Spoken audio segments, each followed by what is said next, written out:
5 tiem il-bot mid-data tal-elezzjoni ġenerali, Simon Busuttil għadu ma jafx kemm ser jiffrankaw f'euros il-familji Maltin u Għawċin mill-kontijiet tagħhom tad-dawlu l-ilma jekk il-Partit Nazzjonalista jerġa' jkun fil-gvern għal 5 snin li ġejjin.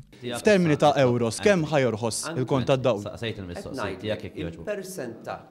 Il-persentaġġ nafuh f'termini ta' euros. Paċenzja ta' il-Partit Laburista għalinna f'termini ta' euros, mhux għalinna 25%. Jieqed nistaqsi lilek. Il-Partit Laburista f'termini ta' euros kemm se jorħos. Mhux tiġi staqsi lilna ma tafx ġifieri. Stess ma għamiltuhiex. Ma tafx ġifieri, Dr. Busuttil. Al kontrarju ta' dak li qal Simon Busuttil iżda fil-pjan tiegħu għal traħis tal-kontijiet tad-dawlu l-ilma, il-Partit Laburista spjega fid-dettall kemm ser ikunu qed jiffrankaw il-familji Maltin u Għawċin permezz ta' dan ir-roħs.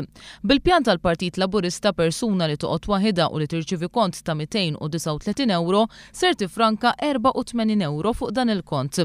Koppja li tuża 3300 unit ser tifranka 133 euro.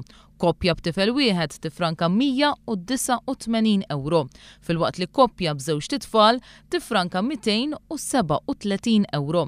Simon Busuttil qal li jekk il-Partit Nazzjonalista jerġa' jkun fil-gvern ser jagħti l-għodda f'idejn il-familji sabiex iraħħsu huma l-kontijiet tagħhom. Ir-risposta tagħna li aħna ser nagħtuk l-għodda f'idejk biex iva tkun tista' tnaqqas il-kontijiet. Il-weda ta' Lorenz Gonzi li raħas il-kontijiet tad-dawl matul il-lejl tiddependi prinċipalment mill-proġett tal-Interconnector li skont il-Partit Nazzjonalista għandu jitlesta sas-sena d-dieħla.